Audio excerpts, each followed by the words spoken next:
विद्यार्थी मित्रांनो, या व्हिडिओमध्ये पाहूया आपण नवोदय प्रवेश परीक्षा 2021 80 प्रश्नांचं स्पष्टीकरण अगदी सहज आणि सोप्या भाषेमध्ये। त्याचबरोबर आपणास किती गुण मिळाले पेपर चेक करा आणि आपले गुण नावासह कमेंट करा। चला तर पाहूयात 80 प्रश्नांचे स्पष्टीकरणे लगेच। विद्यार्थी मित्रांनो, या व्हिडिओमध्ये पाहूया आपण नवोदय प्रवेश परीक्षा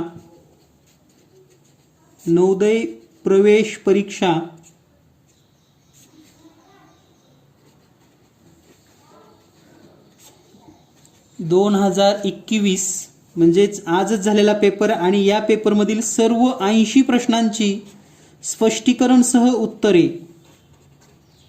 सर्वात महत्त्वाचं या ठिकाणी स्पष्टीकरण मिळणार आहे आणि सर्व 80 प्रश्नांचं स्पष्टीकरण आपल्याला या पेपरमध्ये दिलं जाणार आहे।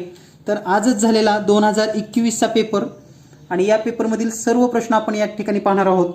त्यापूर्वी ज्या विद्यार्थ्यांनी जीनियस मॅथ पब्लिकेशनचा प्रश्नसंच वापरलेला आहे, जवाहर नवोदय विद्यालय सराव प्रश्नसंच, तर या प्रश्नसंचमधील अनेक प्रश्न परीक्षेमध्ये आलेले आहेत। त्याचबरोबर आत्ताच प्रकाशित झालेली मार्गदर्शिका, जवाहर नवोदय विद्यालय मार्गदर्शिका, ही मार्गदर्शिका ज्या विद्यार्थ्यांनी वापरलेली आहे त्यांना सुद्धा या आजच्या पेपरमध्ये जे सरासरीची उदाहरणं होती, त्याचबरोबर सरळ व्याजाने दामदुप्पट कसा होतो याची उदाहरणं होती, ही सर्व उदाहरणं या पुस्तकामध्ये जशाला तशी या ठिकाणी तुम्हाला सोडवून दिलेली आहेत। हा व्हिडिओ झाल्यानंतर नक्कीच तुम्हाला ते उदाहरणं सुद्धा दाखवले जातील। तर पाहूयात आजच्या 80 प्रश्नांची उत्तरे स्पष्टीकरणसह लगेच। तर विद्यार्थी मित्रांनो, खंड 1 मानसिक क्षमता चाचणी भाग 1 आणि यामध्ये पहिला प्रश्न होता। प्रश्न क्रमांक 1 ते 4 मध्ये 4 आकृत्या ABCD दाखवल्या आहेत। या 4 आकृत्यापैकी कोणत्या तरी बाबतीत 3 आकृती समान आहेत, तर आपल्याला वेगळी आकृती ओळखायची। तर या वेगळ्या आकृतीमध्ये पहा, पर्याय 1 मध्ये TIC हे 3 अक्षर आहेत। या ठिकाणी पण TIC अक्षर आहे आणि या ठिकाणी पण TIC आहे। या ठिकाणी मात्र TEC आहे, म्हणजे वेगळा आहे पर्याय C। तर तुमच्या पेपरमध्ये हा प्रश्न कोणता आहे हा समजून घ्या आणि त्या ठिकाणी टिक करून घ्या। यानंतर दुसरा प्रश्न आहे। या दुसऱ्या प्रश्नामध्ये जर आपण पाहिलं, 3 कोपऱ्याला 3 वर्तुळ आणि 1 त्रिकोण दिलाय। 3 वर्तुळ 1 त्रिकोण, 3 वर्तुळ 1 त्रिकोण, 3 वर्तुळ आणि 1 त्रिकोण, परंतु हे तिन्ही त्रिकोण पहा, या दोन बाजूला यांचा बेस आहे, परंतु या चौथ्या आकृतीमध्ये शिरोबिंदू आणि हा चौरसाचा शिरोबिंदू सेम आहे, म्हणून वेगळा पर्याय आहे पर्याय क्रमांक D। काळजीपूर्वक तपासा, प्रत्येक प्रश्न महत्त्वाचा आहे। एक मार्क आपल्याला काउंट करायचा आहे आणि शेवटी आपलं नाव आणि आपले गुण सुद्धा आपल्याला चॅनलवर शेअर करायचे आहेत। त्यानंतर तिसरा प्रश्न, तिसऱ्या प्रश्नामध्ये पहा, 4 अक्षरे दिलेले आहेत आपल्याला PQRS।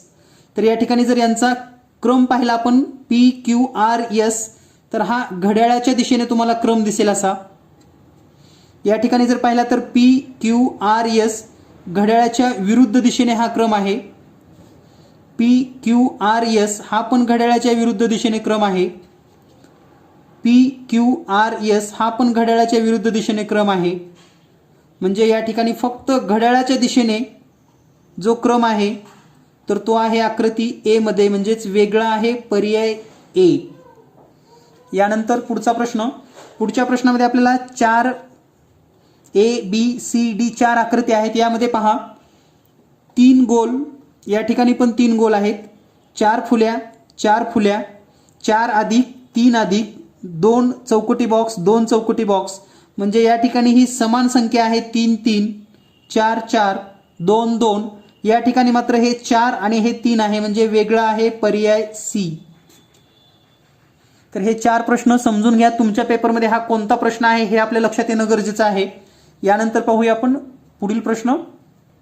यानंतर पुढील प्रश्न आहे प्रश्न क्रमांक 5 ते 8 मध्ये डाव्या बाजूस एक प्रश्न आकृती दिलेली आहे आणि उजव्या बाजूस ABCD अशी 4 आकृत्या दिलेल्या आहेत।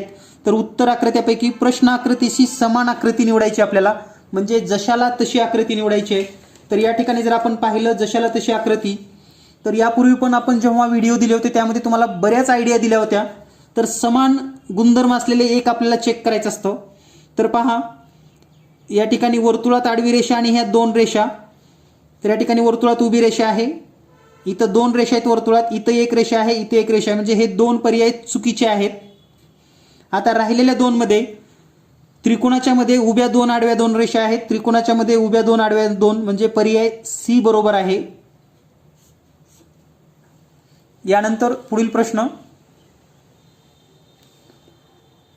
प्रश्नामध्ये जर आपण पाहिलं तर आता या ठिकाणी पहा, सेम आकृती ओळखत असताना 2 गुणिलेचे चिन्ह, अगोदर मोठ्या चिन्हांचा विचार करूया. तर या ठिकाणी 3 गुणिले चिन्ह आहेत, इथंही 3 आहेत, इथंही 3 आहेत, इथं 2च आहेत, म्हणजे पर्याय सी बरोबर आहे. यानंतर पुढचा प्रश्न पहा, या ठिकाणी अधिक अधिक आणि वजा वजा असे समोरासमोर म्हणजे कर्णावर हे चिन्ह आहेत. तर पहा, वजा वजा आपण पाहूयात, वजा वजा वजा वजा वजा वजा या ठिकाणी दिसतं आणि इथं पण वजा वजा आहे, अधिक अधिक आहे. तर आता आणखी काय बदल आहे ते आपण समजून घेऊयात. तर या ठिकाणी हे जे प्लस चिन्ह आहे, तर या ठिकाणी हे गुणाकाराचं चिन्ह आहे, इथं प्लस आहे, म्हणजे पर्याय सी हे उत्तर बरोबर आहे. यानंतर पुढील प्रश्न क्रमांक 8 मध्ये आता तंतोतंत आकृती पाहत असताना पहा, हा रंगवलेला भाग जर पाहिला आपण उजव्या बाजूला, तर या बी आणि डी मध्ये दिसतोय. त्यानंतर वर या ठिकाणी हे बी मध्ये वर टिंब आहे, इथं टिंब नाही, म्हणजे पर्याय डी हे बरोबर आहे, कारण हा जो खालचा पॉइंट आहे तो खालीच आहे, म्हणून या प्रश्नाचं उत्तर आहे पर्याय क्रमांक डी. यानंतर पुढील प्रश्न आहे प्रश्न क्रमांक 9 ते 12 मध्ये डाव्या बाजूला एक प्रश्नाकृती दिलेली आहे आणि या आकृतीचा दिशा न बदलता, हे खूप महत्वाचं आहे, पहा, दिशा न बदलता प्रश्नाकृती पूर्ण करण्यासाठी कोणता भाग योग्य असेल. तर या ठिकाणी जर थोडं निरीक्षण केलं आपण, दिशा न बदलता, तर या ठिकाणी हा जो भाग आहे इथं वर्तुळाकार आणि हा चांदणीसारखा भाग येणारा, तर फक्त पर्याय क्रमांक डी मध्ये तुम्हाला दिसेल, म्हणजे उत्तर आहे पर्याय डी बरोबर. यानंतर पुढच्या आकृतीमध्ये जर निरीक्षण केलं तर पर्याय सी हे बरोबर आहे, कारण या ठिकाणी हे उणे चिन्ह इथे येणार आहे असं, आणि बाकी सेम आकृती अशी आपल्याला दिसेल आणि हे पर्याय सी मध्ये आपल्याला दिसतं. यानंतर पुढचा प्रश्न पाहूया आपण.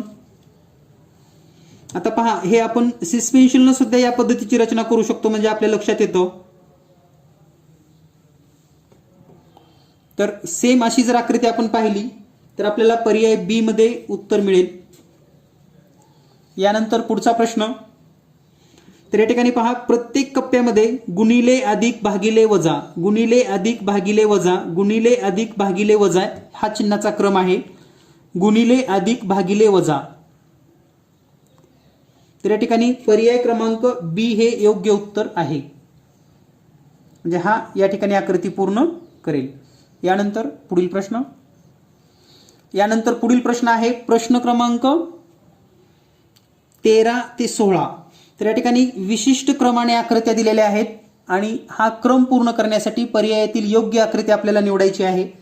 तर पहा, हा बाण वरच्या दिशेला आहे म्हणजे उत्तरेकडे, त्यानंतर हा बाण इकडं पश्चिमेकडे आलेला आहे, त्यानंतर दक्षिणेकडे, म्हणजेच हा घड्याळाच्या विरुद्ध दिशेने ही आकृती फिरत आहे, अशी घड्याळाच्या विरुद्ध दिशेनं. तर आता हा बाण पूर्वेकडे जाईल, म्हणजेच पर्याय सी हे योग्य उत्तर आहे. यानंतर पुढचा प्रश्न, तर या आकृतीमध्ये पहा, वरची आकृती सर्वात खाली आलेली आहे पहा, आणि मधली आकृती वर आहे, बाकी दिशा वगैरे सगळं सेम आहे.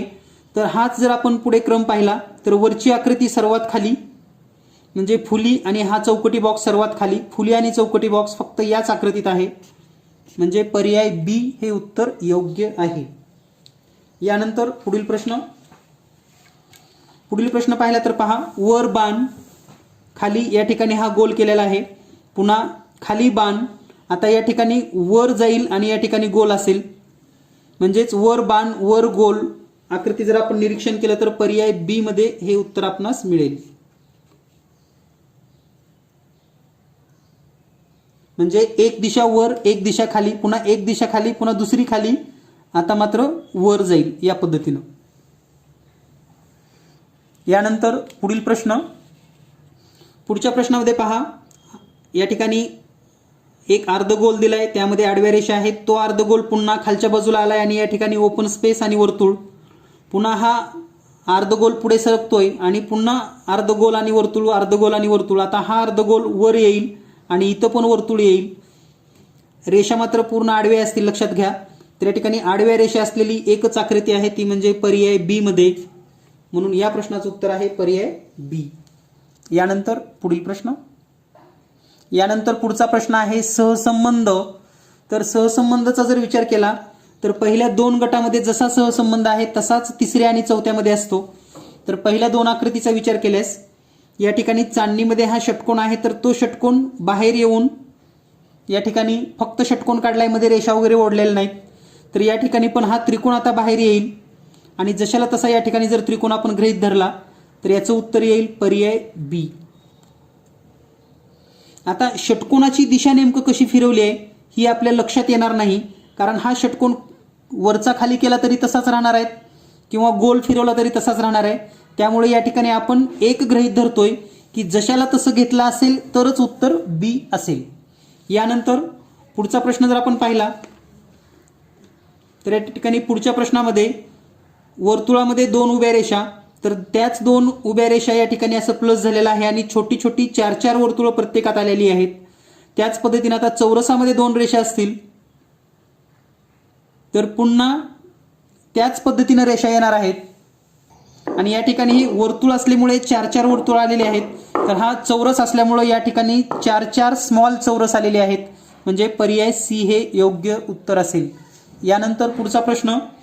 पुढच्या प्रश्नामध्ये पहा, जी आडवी रेषा आहे ती या ठिकाणी त्याच दिशेने दिसते, म्हणजे आरशातील प्रतिमा दिसते, आणि जी उभी रेषा आहे ती मात्र पाण्यातील प्रतिमा दिसते.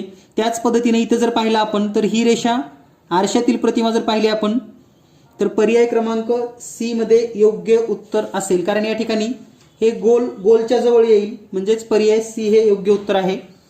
यानंतर पुढच्या प्रश्नामध्ये दोन बी दिलेले आहेत आणि हे आरशातील प्रतिमा आहे. त्याच पद्धतीने इथं आरशातील प्रतिमा ई या पद्धतीने येईल असं, आणि हा पर्याय आहे पर्याय क्रमांक 1 मध्ये. यानंतर पुढील प्रश्न. यानंतर जो पुढचा प्रश्न दिलेला आहे तो म्हणजे प्रश्न क्रमांक 21 ते 24. यामध्ये डाव्या बाजूला एक प्रश्नाकृती दिलेली आहे आणि ही प्रश्नाकृती पूर्ण होण्यासाठी उत्तर आकृतीतून आपल्याला योग्य पर्याय निवडायचा आहे. तर या ठिकाणी जर आपण निरीक्षण केलं पहिल्या आकृतीसाठी तर पहिल्या आकृतीला पूर्ण करण्यासाठी या ठिकाणी पर्याय क्रमांक बी हे योग्य उत्तर आहे. यानंतर पुढचा प्रश्न. पुढच्या प्रश्नामध्ये आकृती पूर्ण करण्यासाठी या ठिकाणी पर्याय क्रमांक बी हे योग्य उत्तर आहे.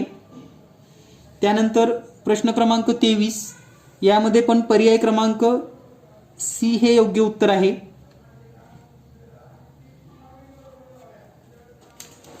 यानंतर पुढील प्रश्न. प्रश्न क्रमांक 24. प्रश्न क्रमांक 24चा जर विचार केला तर या ठिकाणी पर्याय डी हे योग्य उत्तर येणार आहे, कारण हा जो स्पेस आहे इथं हा स्पेस जास्त आहे आणि हा जो स्पेस आहे हा कमी आहे, आणि इथं जर पाहिला आपण तर हा स्पेस जास्त होतो याच्या बरोबरीने जर आपण घेतलं तर असं. त्यामुळं पर्याय क्रमांक डी हे उत्तर बरोबर असेल. यानंतर पुढील प्रश्न. यानंतर पुढचे प्रश्न आहेत प्रतिबिंब. तर या ठिकाणी प्रतिबिंब बरोबर अगदी जशाला तसं प्रतिबिंब कसं दिसेल हे आपल्याला या ठिकाणी शोधायचं आहे. आणि या ठिकाणी पहिला जो शब्द आहे BEND, तर याचं योग्य उत्तर आहे पर्याय क्रमांक ए. तर आता हे इतर का चुकीचे आहेत ते पण आपल्याला सांगता आलं पाहिजे. या ठिकाणी एन जशाला तसं राहिलेला आहे. या ठिकाणी जर आपण विचार केला तर हे बी आणि हे बी जशाला तसं दिसतं, आणि या आकृतीमध्ये पण हे बी या ठिकाणी आरशाच्या जवळ येणार नाही, म्हणून ह्या तिन्ही आकृती चुकीच्या आहेत असं आपल्याला स्पष्टीकरण करता आलं पाहिजे, तरच आपण योग्य पर्याय अगदी सेकंदामध्ये शोधू शकतो. यानंतर पुढच्या आकृतीमध्ये जर विचार केला तर या ठिकाणी पर्याय क्रमांक सी हे योग्य उत्तर आहे. यानंतर पुढील प्रश्न.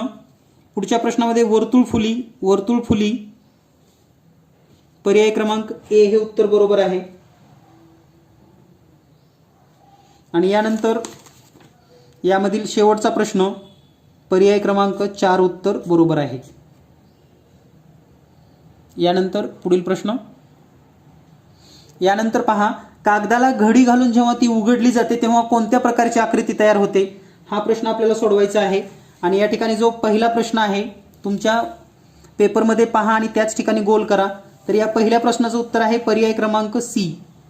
त्यानंतर पुढचा प्रश्न आहे याचंही उत्तर आहे पर्याय क्रमांक सी.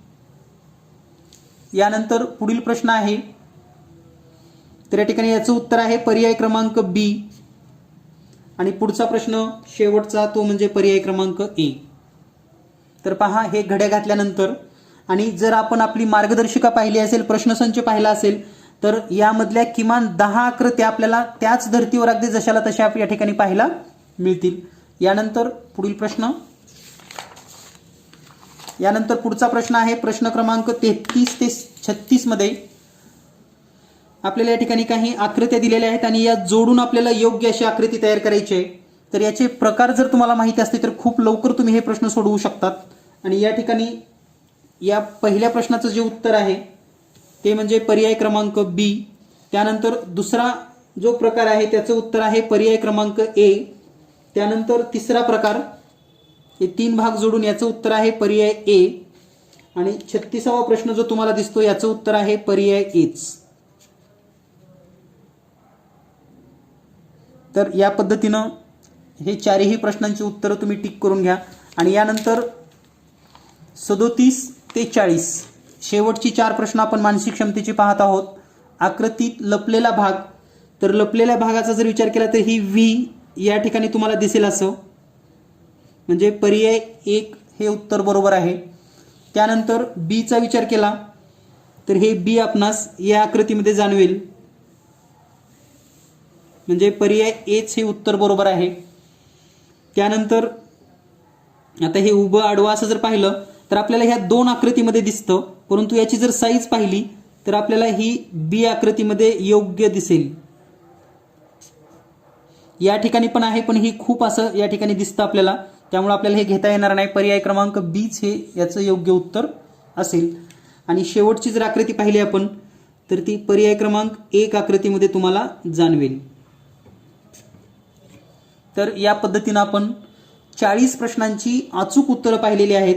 आणि शेवटी आपण हे पण पाहणार आहोत की आजच्या पेपरमध्ये मुलांना कोणते प्रश्न अवघड गेलेले आहेत, कोणत्या प्रश्नाची उत्तरं किंवा कोणते प्रश्न चुकीचे आहेत, कोणत्या प्रश्नावर आपल्याला ऑब्जेक्शन घेता येतं, अशी सर्व चर्चा आपल्याला या व्हिडिओमध्ये होणार आहे.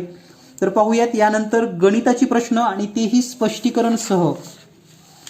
तर या ठिकाणी आपण आता गणिताची प्रश्न पाहणार आहोत स्पष्टीकरण सह. तर या ठिकाणी खंड 2 अंकगणित परीक्षण यामध्ये पहिला प्रश्न आहे तर तो बेरीज करणे हा भाग आहे. तर आपल्याला या ठिकाणी जर बेरीज करायची असेल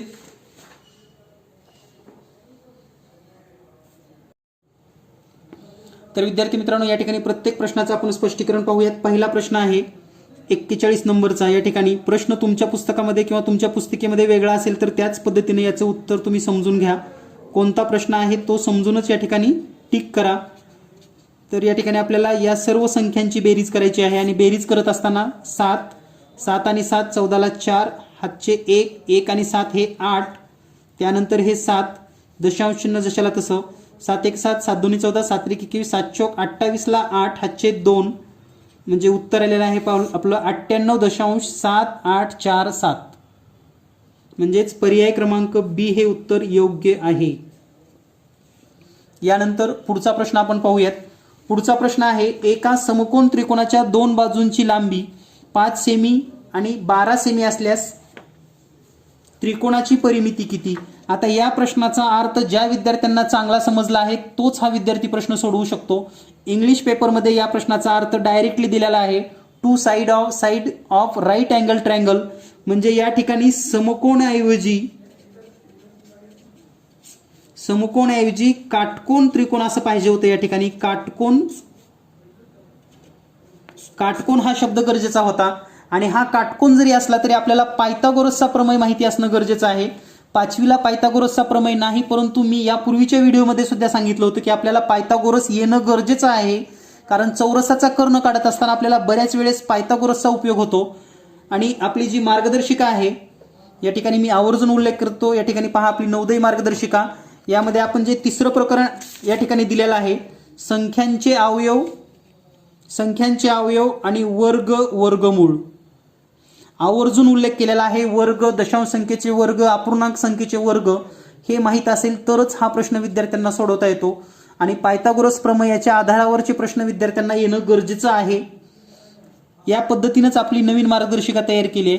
तर या ठिकाणी पहा, हा प्रश्न नेमका कसा सोडवायचा आहे. जर आपण काटकोन त्रिकोणाचा विचार केला तर काटकोन करणाऱ्या बाजू 5 आणि 12 आहेत. याला जर आपण ABC नाव दिलं तर या ठिकाणी आपण असं लिहू शकतो, पायथागोरसच्या प्रमेयानुसार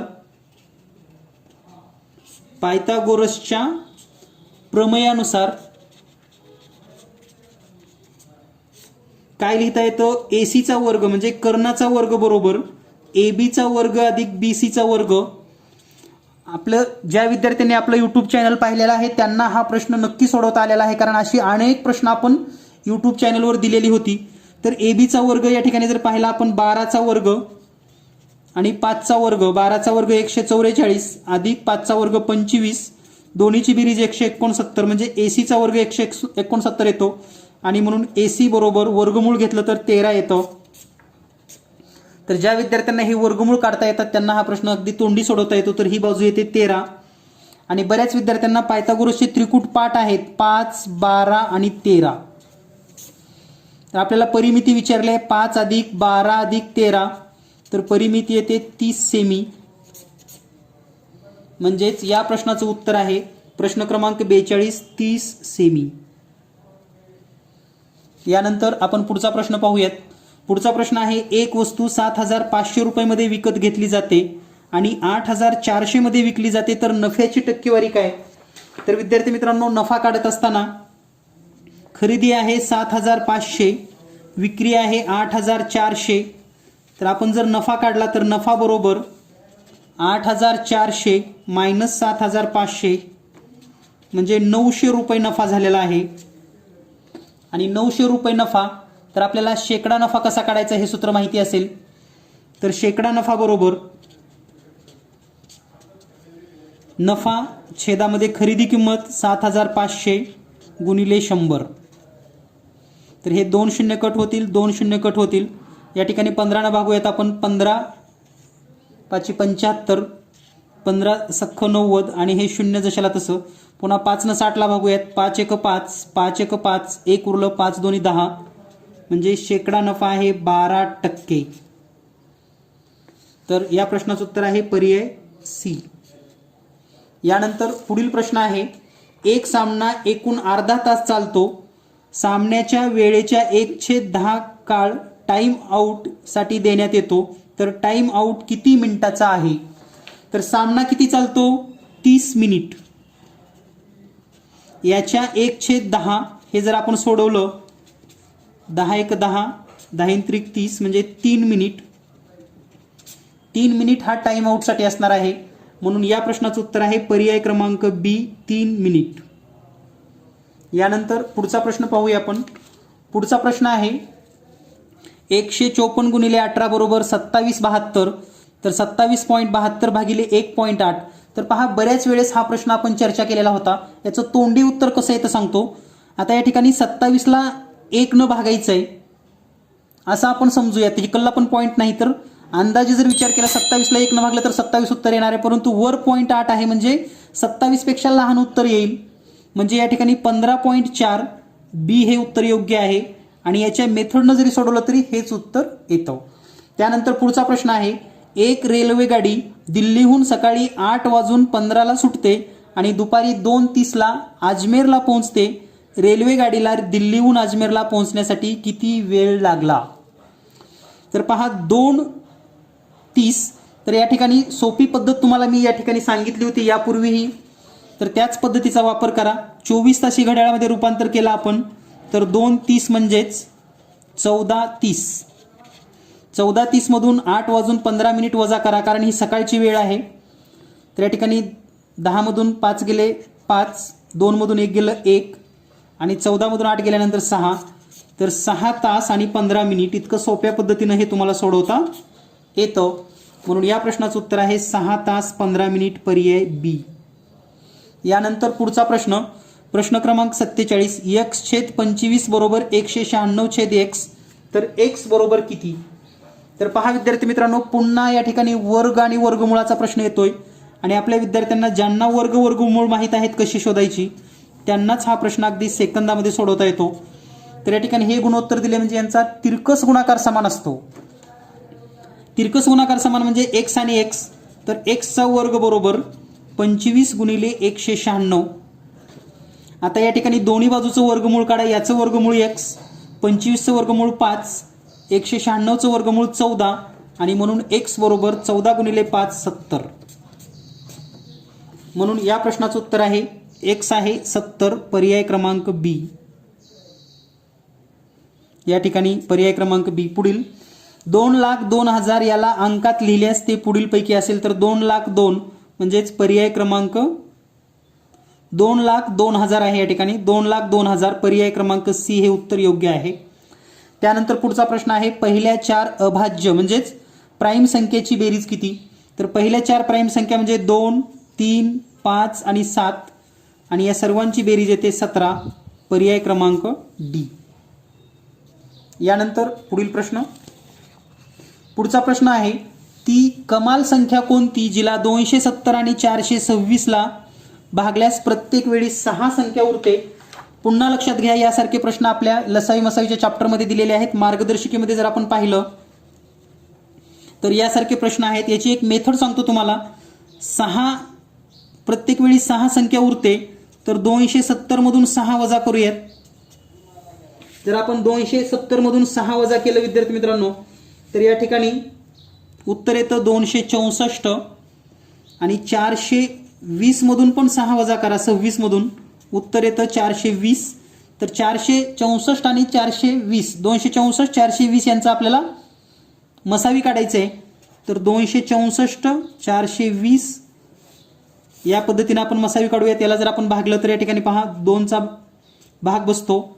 बे 1 बे, बे 3 4, बे 2 4, बे 2 4, बे 1 बे आणि हे 0. त्यानंतर आणखी 2चा भाग जाईल. बे 6 12, 1 उरलं, बे 6 12, बे 1 बे, 0चा भाग, बे 5 10. पुन्हा आणखी याला 3 ने भाग जाईल. 3 2 6, 3 2 6, 3 3 9, 1 उरलं, 3 5 15. आता 22 आणि 35 ला भाग जात नाही कोणत्याच संख्येने समान. म्हणजे मसावी काढत असताना सामायिक अवयव जर पाहिले आपण तर या ठिकाणी मसावी येतो 2 गुणिले 2 गुणिले 3 आणि याचा गुणाकार येतो 12. म्हणजे या संख्येला जर आपण 12 ने भागलं तर प्रत्येक वेळेस बाकी 6 राहते. म्हणून याचं उत्तर आहे पर्याय ए. यानंतर पुढील प्रश्न, पुढचा प्रश्न आहे आपल्याला पदावली सोडवायची आहे. तर या ठिकाणी प्रत्येक प्रश्न आपण स्पष्टीकरण घेत आहोतच, त्यामुळं कुणाच्याही मनामध्ये शंका राहणार नाही कोणत्याही प्रश्नाची. आणि इतर कोणत्याही चॅनलची तुम्हाला आता उत्तरं पाहण्याची गरज पडणार नाही, कारण सर्वच स्पष्टीकरण आपण या ठिकाणी 100% देणार आहोत. तर 13 अधिक 6 गुणिले 7 भागिले 11 गुणिले 3 वजा 12 वजा 4 गुणिले 2.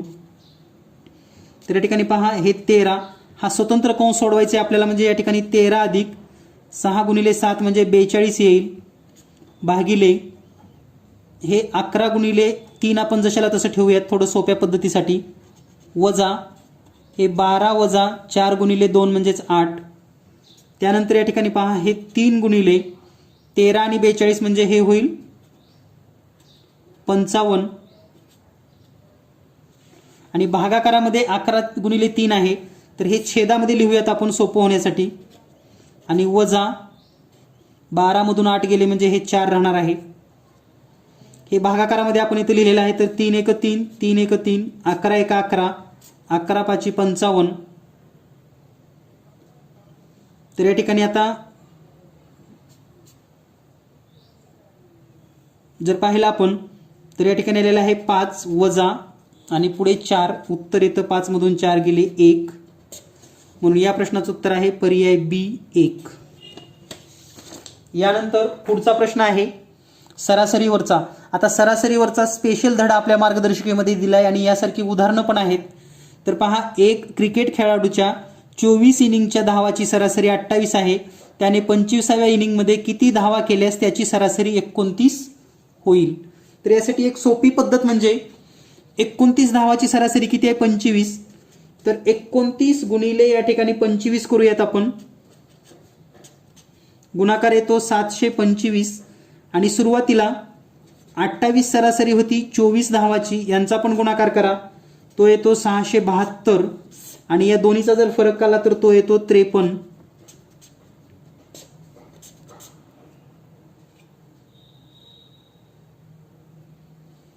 तर या ठिकाणी पहा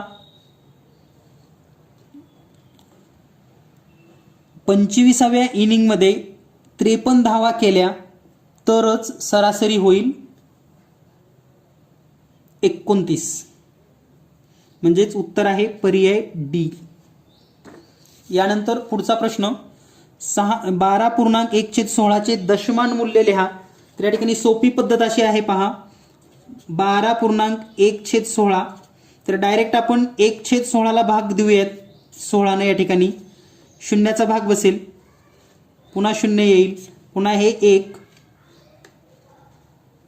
त्यानंतर पुन्हा एक शून्य घेऊयात, पुन्हा शून्याचा भाग बसेल, या ठिकाणी पुन्हा एक शून्य घ्यावं लागेल आपल्याला, पुन्हा 16×96, पुन्हा 4 उरतील, शून्य होईल, 16×2 32, पुन्हा या ठिकाणी 8 येईल, पुन्हा 16×85 म्हणजे इथे शून्य दिलं तर हे 80 होईल आणि हा भाग पूर्ण होईल आणि याची किंमत 12 हे शून्य जर इकडे प्लस केलं तर 0.625 म्हणजे उत्तर येईल पर्याय सी, 12.0625 पर्याय सी.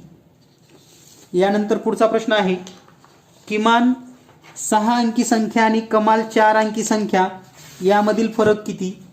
तर विद्यार्थी मित्रांनो पहा, किमान 6 अंकी संख्या, किमान म्हणजे लहानात लहान, तर 1 वर 5 शून्य, 1 2 3 4 5 आणि कमाल 4 अंकी म्हणजे 4 वेळेस 9,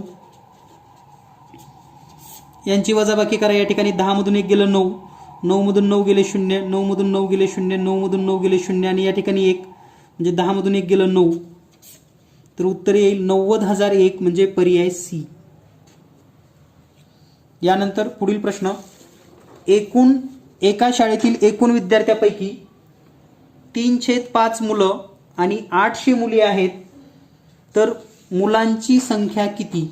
तर पहा, अगदी सोपा आणि तोंडी प्रश्न तुम्ही हा सोडवू शकतात, फक्त आपल्या संकल्पना क्लिअर असणं गरजेचं आहे. तर या संकल्पना क्लिअर असण्यासाठी पहा तोंडी कसा सोडवता येतो. तर या ठिकाणी मुलं आहेत 3/5 आणि मुली आहेत, आता पहा 3/5 जर मुलं असतील तर मुली असतील 2/5, पण यांची संख्या आहे 800, तर मुलांची किती. तर पहा आता 5 पैकी 2 भाग म्हणजे 800 असेल, तर 5 पैकी 3 भाग म्हणजे, तर पहा 5/2 या ठिकाणी 2/5चा जर विचार केला, 3/5 आणि 2/5, 2/5 म्हणजे 800, याच्यावरून 1/5 म्हणजे 400 आणि 3/5 म्हणजे 1200. हे अगदी तोंडी सुद्धा आपल्याला सांगता येतं. म्हणून या ठिकाणी मुलांची संख्या 3/5 1200 असेल, मुली 2/5 800 आहेत, म्हणून या प्रश्नाचं उत्तर आहे सी 1200. मुलांची संख्या असेल 1200, 1200. यानंतर पुढील प्रश्न आहे, खालील विधानांचे अंदाजे मूल्य शोधून काढा. या ठिकाणी आपल्याला पूर्णांकामध्ये मूल्य शोधायचं आहे. तर या ठिकाणी पहा, पूर्णांकामध्ये मूल्य शोधत असताना जर आपण या ठिकाणी गुणाकाराचा विचार केला तर हे ऑलरेडी 349 गुणिले 51 हे ऑलरेडी पूर्णांकामध्येच उत्तर येणार आहे आणि हा जर गुणाकार केला तर तो गुणाकार येतो 17,799. आता राहतो फक्त पुढचा. तर या ठिकाणी 632 ऐवजी 630 घ्या, भागिले 30 करूयात आपण. या ठिकाणी 31 ऐवजी 30, तर हे 0 कटेल आणि या ठिकाणी उत्तर येईल 21. आता ही जर बेरीज केली तर उत्तर येतं 17,820. आता 820च्या जर जवळचा विचार केला आपण, 17,821 म्हणजे पर्याय सी हे योग्य उत्तर आहे. कारण पहिला ऑलरेडी पूर्णांक आहे, त्यामुळे याच्यामध्ये काहीही बदल होणार नाही हे लक्षात घ्या. आणि म्हणून या प्रश्नाचं उत्तर येईल 17,821. यानंतर पुढचा प्रश्न आहे, पुढीलपैकी कोणत्या संख्या 4, 8 आणि 6 या तिघांचा मल्टिपल आहेत किंवा गुणक आहेत. तर सुरुवातीला आपण 4, 8 आणि 6 यांचा लसावी शोधावा लागेल. आणि आपल्याला तोंडी लसावी येतो, म्हणजे या सर्व संख्यांच्या पाड्यातील पहिली संख्या म्हणजे 24. आता सर्वात महत्त्वाचं म्हणजे 24 या संख्येने पर्यायातील कोणत्या संख्येला निश्चेष भाग जातो हे आपल्याला शोधता आलं पाहिजे. आणि या ठिकाणी जर आपण प्रत्येक पर्यायाला भाग दिला तर तुम्हाला लक्षात येईल 696 भागिले 24 जर केलं तर याचं उत्तर येतं 29. म्हणजे पर्याय सी हे योग्य उत्तर आहे. यानंतर पुढचा प्रश्न अतिशय महत्त्वाचा प्रश्न, ज्यामध्ये अनेक विद्यार्थ्यांना या ठिकाणी कन्फ्युजन झालं असेल. एक रेडिओ त्याच्या छापील किमतीच्या 3/4 किमतीला विकत घेतला आणि छापील किमतीपेक्षा 20% जास्त किमतीला विकतो, तर एच्या नफ्याची टक्केवारी किती आहे. तर सिंपली अगदी तोंडी तुम्हाला हे गणित मी सोडवून दाखवतो, तुम्हाला सुद्धा वाटेल की किती सोपं गणित होतं. तर पहा, छापील किंमत 100 रुपये आपण गृहीत धरूयात. आता विकत कितीला घेतला, म्हणजे खरेदी किंमत जर काढायची असेल आपल्याला, खरेदी किंमत तर 100च्या 3/4 म्हणजे 4 × 4, 4 × 2 = 8, 4 × 5 = 20, 25 × 3 = 75 रुपयाला खरेदी किंमत आहे, लक्षात घ्या. आता विक्री करताना काय केलंय, छापील किमतीपेक्षा 20% जास्त. आता ह्याची विक्री किती असेल, विक्री तर छापील किती आहे 100, यापेक्षा 20 जास्त म्हणजे 120 रुपयाला विक्री केली.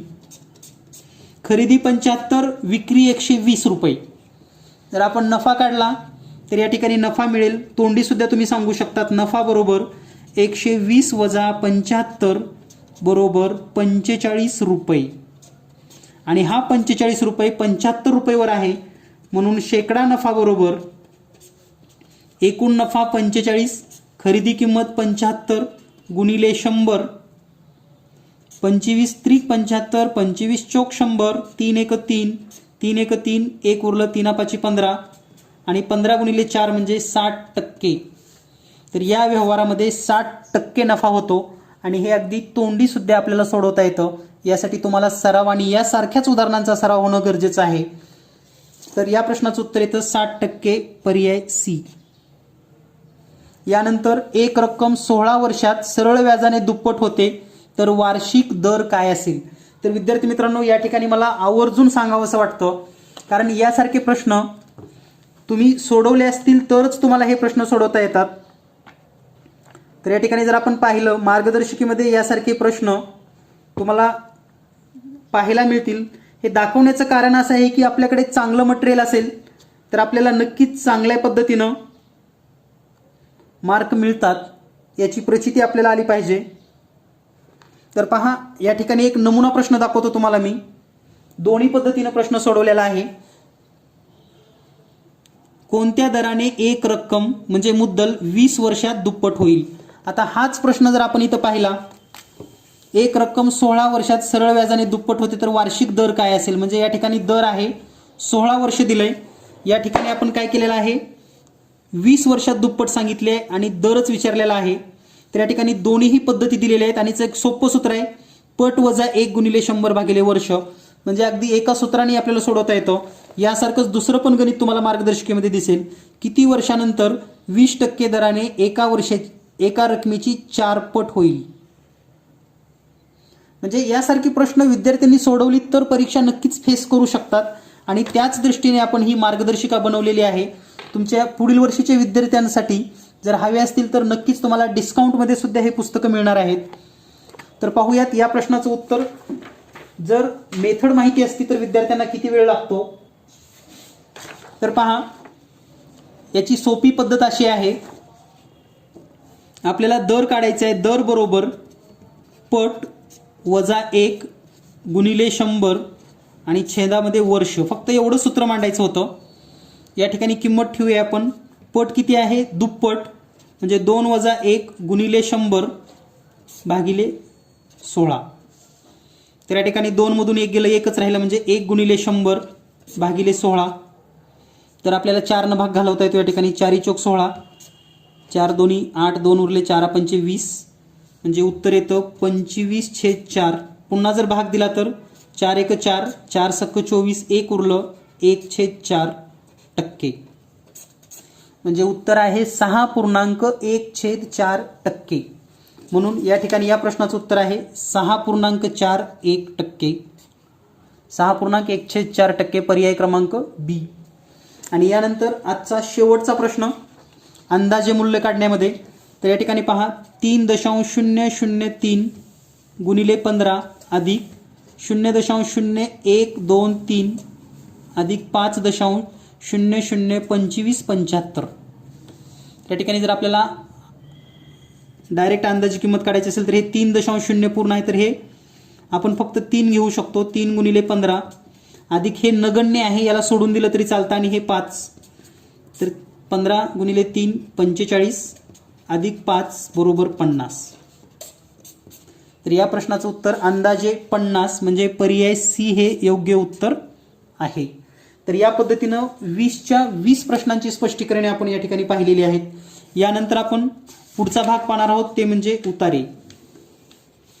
यावर्षी उतारे खरंच मुलांच्या मानानं किंवा इतर वर्षीपेक्षा खूप सोपे आलेले आहेत. आपण शेवटी हे पण चेक करणार आहोत की विद्यार्थ्यांना किती मार्क मिळू शकतात किंवा किती प्रश्न अवघड होती. तर पाहूयात उतार्यामध्ये. पहिला उतारा आहे, शरीराचे वजन कमी करण्यासाठी आणि योग्य वजन ठेवण्यासाठी फक्त 2च सोपे नियम आहेत. ते म्हणजे गोड कमी खाणे आणि वसामुक्त संतुलित आहार घेणे. तर या प्रश्नांची उत्तर डायरेक्ट पाहूया आपण. आपणास निरोगी कसे राहता येईल? तर उत्तर आहे संतुलित आहार आणि व्यायाम करून. त्यानंतर पुढचा प्रश्न आहे, वजन कमी करण्यासाठी आपण काय जास्त खायला पाहिजे? फळे आणि भाज्या, पर्याय बी. त्यानंतर निरोगी राहण्यासाठी आपण काय अधिक प्यायला पाहिजे? पाणी, पर्याय सी.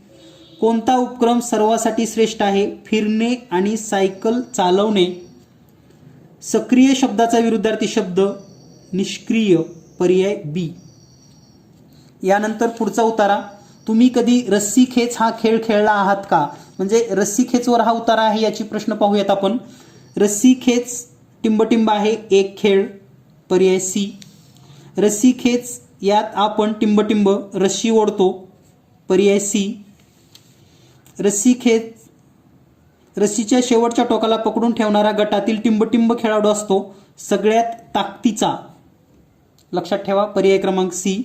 जो गट मध्यरेषेच्या पलीकडे ओढला जातो तो गट पराजित होतो, पर्याय बी. संघटित शब्दाचा आशय आहे एकत्रित राहणे, पर्याय ए. त्यानंतर पुढचा प्रश्न आहे, दीपक उल्हासित होता. तो त्याचे काका आणि चुलत बहीण प्रीती आणि रियासोबत रविवारी सहलीला जात होता. तर यावरील प्रश्न आहेत, उल्हासित म्हणजे अति प्रसन्न. दीपक आणि त्याच्या चुलत बहीण सहलीचा आनंद घेतला. दीपक आणि त्याच्या चुलत बहीण यांनी सहलीचा आनंद घेतला. पुढचा प्रश्न आहे, दीपक त्याच्या काका आणि चुलत बहिणीसोबत सहलीला गेला, पर्याय बी. सहलीचे ठिकाण एक गाव होते, पर्याय सी. काकाने दीपकला दाखवले भात कसा पिकवतात, पर्याय डी.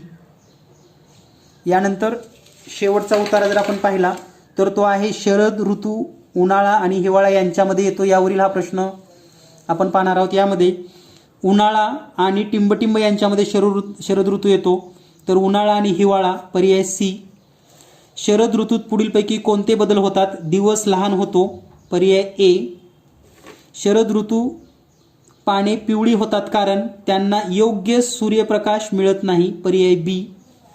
शरद ऋतू सरते वेळी जनावरे काय करतात? खाद्यपदार्थ साठा करतात, पर्याय ए. आणि शेवटचा प्रश्न आहे, पसरलेले असतात याचा प्रतिशब्द वापरलेला आहे. तर पसरलेले म्हणजेच अंथरलेले,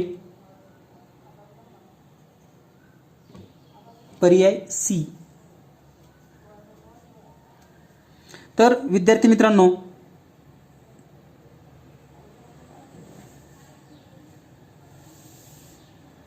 या ठिकाणी आपण 80 प्रश्नांची स्पष्टीकरण पाहिलेली आहे. ओघामध्ये जर एखादा प्रश्न जर बाय मिस्टेक, शक्यतो या ठिकाणी 100% अचूक उत्तर देण्याचा प्रयत्न केलेला आहे, तरीही समजा ओघात एखादा प्रश्न राहिला असेल तर या ठिकाणी नक्कीच तुम्ही कमेंट करून मला सांगू शकतात.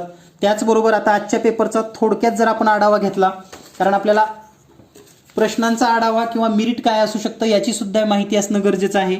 तर पहा, मानसिक क्षमता चाचणी,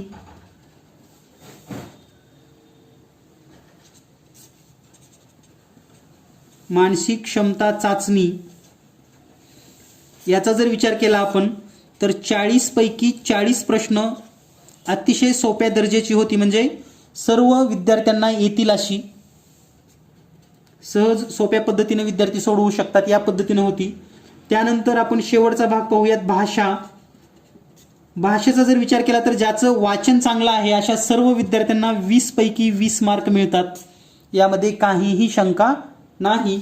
आता फक्त गणितामध्ये कोणत्या प्रश्नामध्ये मुलांचा गडबड झालेली असू शकते ते आपण या ठिकाणी थोडी चर्चा करूयात. तर जर आपण पहिल्यापासून पाहिलं तर प्रश्न क्रमांक 42, समकोन त्रिकोणाच्या 2 बाजू. तर हा प्रश्न खरं तर योग्य ट्रान्सलेट झालेला नाही. समकोन त्रिकोण, तर या प्रश्नामध्ये मुलांचा गोंधळ उडालेला आहे. हा प्रश्न क्रमांक म्हणजे एक प्रश्न आहे. त्यानंतर बाकी पुढचा प्रश्न विद्यार्थ्यांना सोडवता येतो. 44 नंबरचा प्रश्न पण अतिशय सोपा आहे, फक्त वाचन व्यवस्थित होणं गरजेचं होतं. त्यानंतर बाकी सर्व प्रश्न अगदी सेम फॉर्मॅटमध्ये आलेले आहेत, कोणताही प्रश्न जास्त अवघड नाही किंवा सोपा नाही. हां, यानंतर पहा 52चा प्रश्न आहे, एका क्रिकेट खेळाडूच्या 24 इनिंग्जच्या धावाची सरासरी 28 आहे, 25व्या इनिंग्जमध्ये किती धाव्या कराव्यात. म्हणजे हा जो 52 नंबरचा प्रश्न आहे, धावांची सरासरी,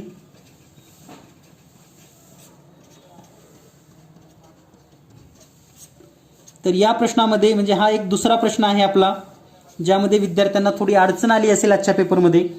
त्यानंतर पुढचा प्रश्न, दशमान मूल्य वगैरे अतिशय सोप्या पद्धतीने या ठिकाणी आहे. पुढचा आहे, एका शाळेतील एकूण विद्यार्थी 203 मुलं. तर हा पण प्रश्न अगदी तेवढा काही अवघड नाही, मीडियम दर्जाचा आहे, सहज विद्यार्थ्यांना सोडवता येतो. त्यानंतर एक रेडिओ त्याच्या छापील किमतीवर, मॅक्झिमम प्रश्न क्रमांक जर आपण पाहिला 58, म्हणजे या ठिकाणी मी लिहितोयच तसा, रेडिओचा प्रश्न किमान 90% विद्यार्थ्यांना सोडवता आला नसेल किंवा मांडणी करता आली नसेल असं मला वाटतंय. त्यामुळे हा एक प्रश्न विद्यार्थ्याच्या दृष्टीने थोडा अवघड होता, परंतु याच प्रश्नांना परीक्षेमध्ये मेरिट मिळणार आहे हे लक्षात घ्या. आणि शेवटचा प्रश्न, एक रक्कम 16 वर्षामध्ये सरळ व्याजानं दुप्पट होते तर वार्षिक दर. तर या प्रश्नाला सुद्धा विद्यार्थ्यांचा गडबड होऊ शकते. वार्षिक दर म्हणजे 16% आणि दर शोधायचा आहे हा एक प्रश्न. तर हा चौथा प्रश्न. तर या ठिकाणी मी हे सांगू इच्छितो की बाकी 20 पैकी 16 प्रश्न सर्व मुलांना सोडवता आले असतील आणि हे 4 प्रश्न ज्या विद्यार्थ्यांना जमली त्यांचं मेरिट 100% आहे. म्हणजे हे 40 तर त्यांना येणारच आहेत, हे 20 पण येणार आहेत आणि या ठिकाणचे 16, म्हणजे इतके तर प्रश्न ते विद्यार्थी सोडवणारच आहेत. पण जे विद्यार्थी हे 4 प्रश्न पार करू शकतील, यातले 2 जरी प्रश्न त्यांना सोडवता आले असतील तर त्यांचा नवोदयला प्रवेश 100% आहे. म्हणजे या ठिकाणी मला गॅरंटीनं सांगावं असं वाटतं. आणि सर्वात महत्त्वाचं म्हणजे आता हे 4ही प्रश्नाचा विचार केला तर हा दरचा प्रश्न तुम्हाला आपल्या मार्गदर्शिकेमध्ये दाखवलेला आहे. सरासरीचा प्रश्न, त्याचबरोबर समकोन. आणखी एक प्रश्न कन्फ्युजिंग आहे जो विद्यार्थ्यांना थोडा कन्फ्यूज केला असेल, तो म्हणजे x/25 बरोबर 196/x. तर या प्रश्नामध्ये सुद्धा काही विद्यार्थ्यांना थोडी अडचण आली असेल. म्हणजे हे जर 5 प्रश्न आपण जर सोडवले तर नवोदय प्रवेश आपला निश्चित झाला हे आजच समजावं. आणि आपले गुण नक्की कमेंट करा नावासह. धन्यवाद, थँक्यू. आणखी एक जाता जाता, जर तुम्हाला या मार्गदर्शिका आणि प्रश्नसंच घरपोच हवे असतील, जर आपल्या शाळेमध्ये भरपूर विद्यार्थी असतील तर डिस्काउंटमध्ये मिळतील. तर जर तुम्हाला हे मार्गदर्शिका आणि प्रश्नसंच हवे असतील तर या ठिकाणी मी व्हॉट्सअप नंबर देतोय. व्हॉट्सअप नंबरवर आपण मागणी करू शकतात, व्हॉट्सअप करू शकतात. 8856 046 142. मार्गदर्शिका किंमत आहे RES 250 रुपये, घरपोच, कोणताही पोस्टिंग चार्ज लावला जाणार नाही. आणि प्रश्नसंच RES 200 रुपये घरपोच, कोणताही पोस्टिंग चार्ज नाही. भेटूया लवकरच पुढील व्हिडिओमध्ये. सर्व विद्यार्थ्यांना नवोदय प्रवेश परीक्षेसाठी खूप खूप शुभेच्छा. All the best, all the best.